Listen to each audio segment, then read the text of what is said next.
We're in Las Vegas. With me, I've got Kid Chocolate, Peter Quillin, and Team Quillin. Yes, Team Quillin. How you doing? You good? How you doing? You're good. The title you vacated was contested last night at the Cosmopolitan between Andy Lee and Korobov. Were you surprised by the result? A win for Andy Lee? No, I mean, that's the glory moments in boxing that's important. That's why the sport is such like a up and down theme, because something like that can happen. And you know, hey, I'm happy for Andy Lee, man. I mean, listen, I know there's a lot of circumstances why you, which led to you vacating that belt, but looking back on it now, do you regret vacating that title? No.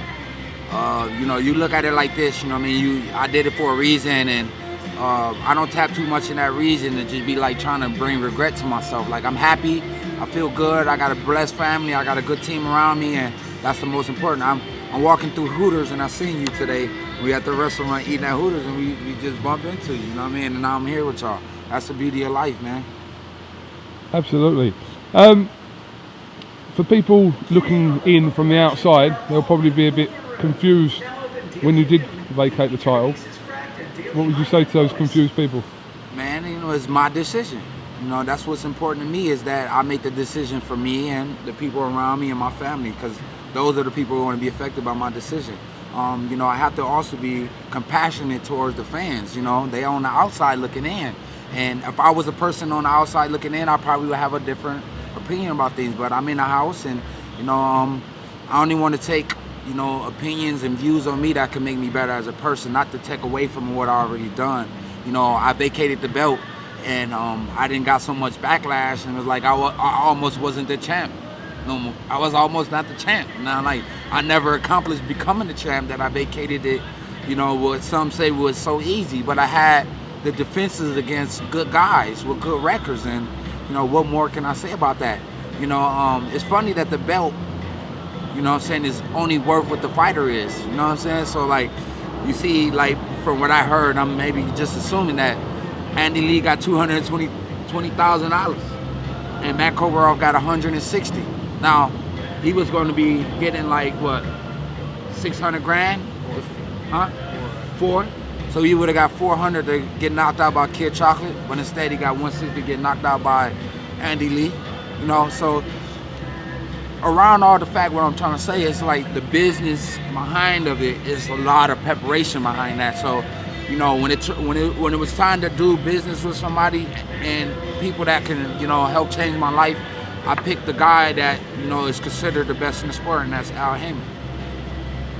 This may sound a bit of a silly question, but obviously you've vacated one title, but you obviously have aspirations to go and claim another title at middleweight.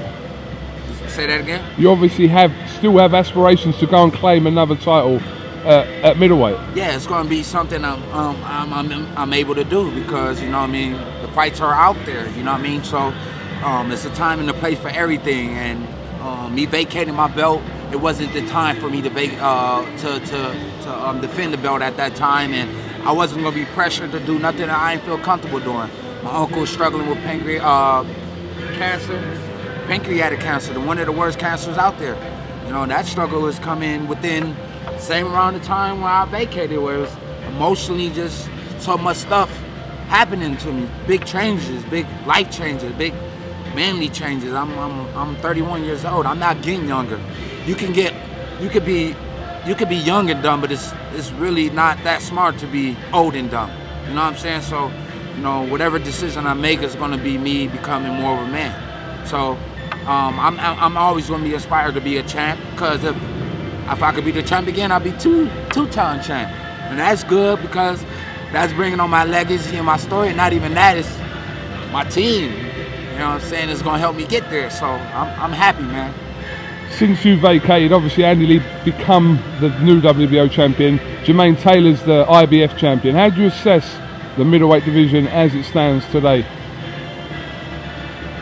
Besides Golovkin weak, I mean, Cotto is not that, to me, it's too small to be a middleweight, so it's not really, you know, anybody trying to target, you know, like, all these people are targeting these people like Cotto because he's the money guy. He's the one that got the name that's going to get you the money that you're looking for.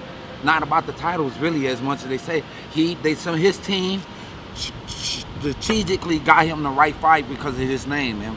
What can I say about that? Them smart businessmen. You know, they got the right fight. He became a champion. Boom, that's good for his legacy and his story.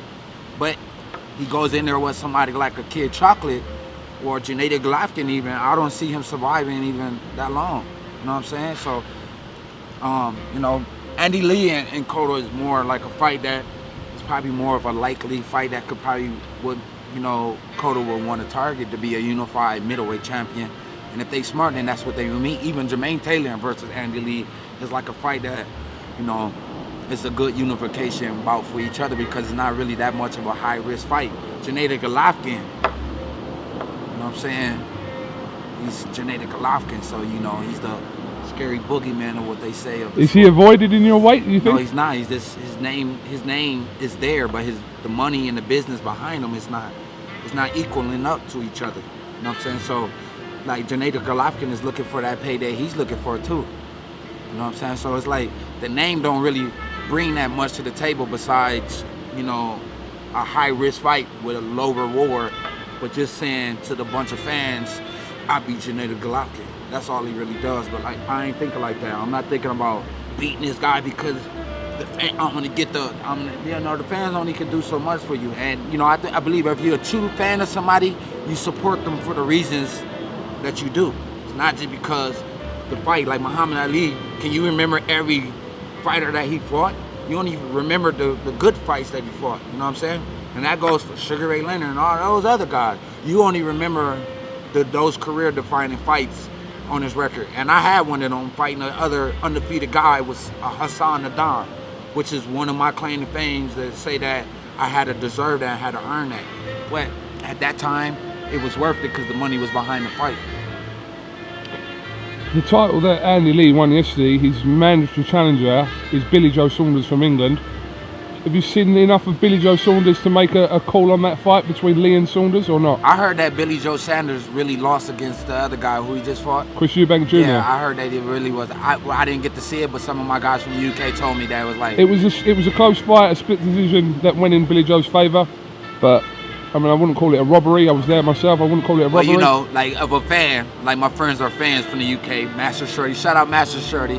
You know, Shorty, you know, looking at it as a fan, will see that. You know what I mean? So it's really that just explains everything. That I only can say so much. Congrats to Billy Joe Saunders. He been calling out me a lot. You know what I'm saying? So I know he wants a piece of the pie and a crack at me, not just because I have a title anymore, just because I'm gonna get you the payday you're looking for.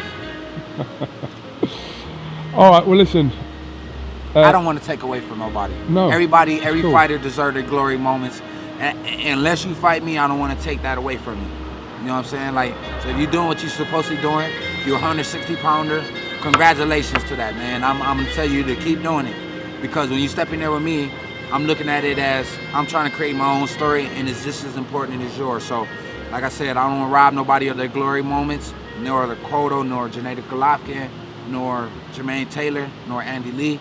Congrats to Andy Lee for winning the title, and you know, I think he deserved it because if he was doing it all his whole life to try to be a champion and he became that, why would I want to rob somebody of doing something great? You know what I'm saying? So the least bit of everything, man. Like, I'm gonna be a fighter in that ring, and I'm gonna just be a good person outside that ring. Some good words. Thank you. Mr. Quillin, we have a flight to catch. Yes. So I thank you for giving us a little bit of your time today. Before you go, yes, I want y'all to do this, man. Man.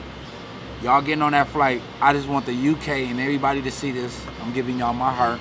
I'm thank you for y'all love, your positive prayers, your positive support. Most important, you to catch me in Hooters right now, eating with my team right now, and catching it and getting the latest and greatest on me, man. This is probably by far the only first like face-on interview, camera interview I did since they did vacated my title. So, you know, y'all catching me in a good place, in a good state of mind. I hope the UK, man, get to see me soon. Hopefully I get to come out there with Master Shorty. If you don't know who he is, Google him up. He's a well-rounded artist that I believe in, and hopefully I get to go out to UK with him and get the show and share hugs with you guys over there. No problem. Thank you. All right, this has been KUGAN CASSIUS with Kid Chocolate, Peter Quillin. Thank you very much. Make sure y'all get me on that IG at Kid Chocolate.